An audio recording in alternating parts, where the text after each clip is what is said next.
যুদ্ধবিরতি লঙ্ঘন করছে আমেরিকা ইসরায়েল। আজকে আমেরিকার জন্য, ইসরায়েলের জন্য আমার খুব ভাবতে কষ্ট হয়। কেন আল্লাহ তাআলা রব্বুল আলামিন যে ওদেরকে ধ্বংস করে দিচ্ছে না? তাই আল্লাহর কাছে আমার একটাই বিচার, যাতে ইসরায়েলকে, আমেরিকাকে পৃথিবীর মানচিত্র থেকে যাতে আল্লাহ তাআলা রব্বুল আলামিন সরিয়ে দেয়। যতদিন না এই ইসরায়েল আমেরিকা পৃথিবী থেকে ধ্বংস না হবে, ততদিন পৃথিবীর ভিতরে শান্তিময় কোনো জায়গাই থাকবে না। পুরো পৃথিবীটাকে তো গ্রাস করে ফেলছে এই আমেরিকার এই ইসরায়েল। আজকে দেখুন, আয়াতুল্লাহ খামেনির যখন জানাজার নামাজ হইল, লক্ষ লক্ষ বাদ দেন, 2.5 কোটি মানুষ তার জানাজায় নামাজে অংশগ্রহণ করেছে। যখন জানাজার নামাজ চলে, তখনও কিন্তু বারবার হুমকি দিয়েছে আমেরিকা। এই আমেরিকা এটি সাধারণ কোনো আমেরিকা না। এই আমেরিকা দরজালের একটা অনুসারী। তারা এখন ইরানের ভিতরে আবার নতুন করে হামলা চালাইছে। বলছে কি জানেন?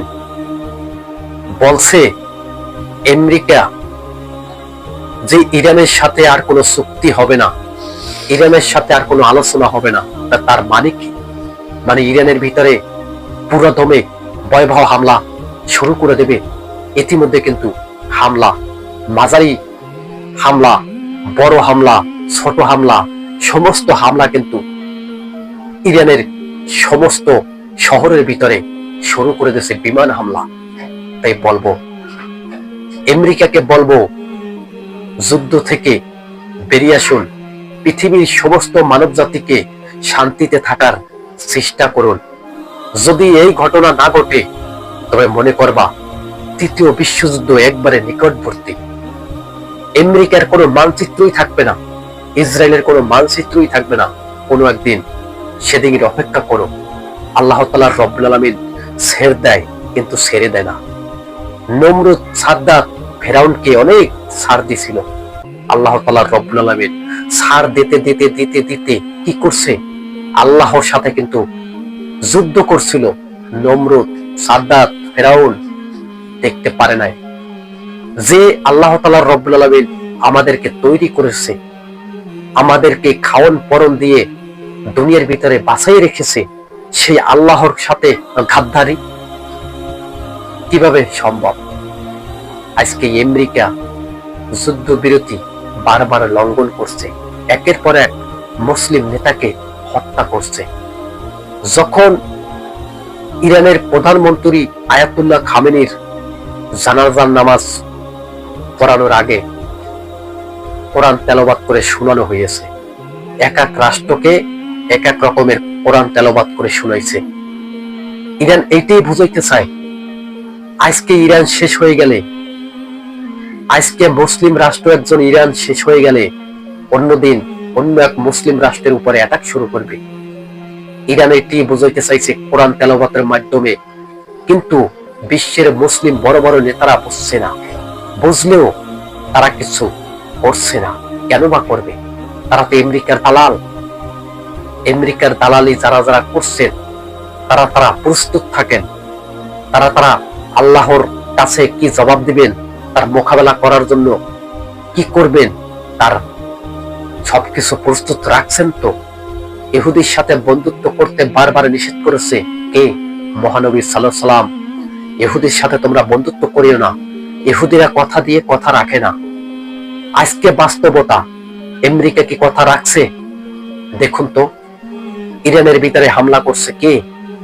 যেই যুদ্ধবিরতি করছে সেই কিন্তু হামলা করছে ইরানে, সেই কিন্তু হামলা করছে বড় বড় মুসলিম রাষ্ট্রের ভিতরে।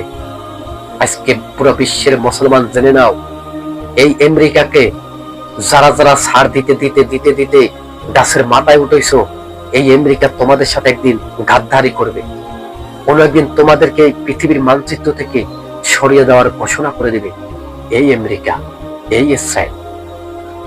আমরা যে শুনছি ইসরায়েলের সাথে আমেরিকার সাথে একটা দ্বন্দ্ব চলছে, কিন্তু না, ওদের জায়গায় ওরাই ঠিক আছে। ঠিক নেই রে ভাই, আমরা মুসলমান। আজকে ইরানের সাথে যে অন্যায়গুলো করা হয়েছে, এই সমস্ত অন্যায় যদি কোনো ইহুদি রাষ্ট্রের সাথে কোনো মুসলিম রাষ্ট্র করতো, আজকে তার অস্তিত্বই রাখতো না, পৃথিবী থেকে বিলীন করে দিত। তাই বলবো, আমেরিকার যুদ্ধ বন্ধ করো, ইসরায়েল যুদ্ধ বন্ধ করো। এর ভয়াবহতা যে কি হবে, এর পরিণাম ভোগ করতে হবে তোমাদেরকে। তাই বলবো আল্লাহর কাছে, আমেরিকাকে তুমি ধ্বংস করে দাও, ইসরায়েলকে পৃথিবীর মানচিত্র থেকে সরিয়ে দাও।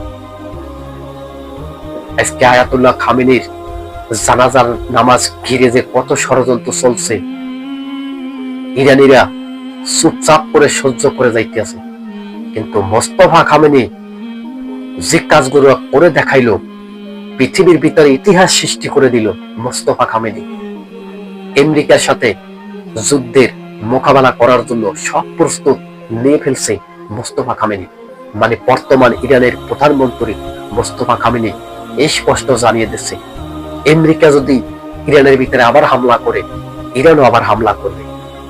দর্শক, ভিডিওটা শেয়ার করে দিন, চ্যানেলটি সাবস্ক্রাইব করে সাথেই থাকুন। আর কে কোথায় থেকে আমাদের ভিডিওটা দেখছেন, শুনছেন, কমেন্টের মাধ্যমে জানাবেন। আপনাদের একটি কমেন্টের মাধ্যমে আমাদের ভিডিও তৈরি করতে ভালো লাগে।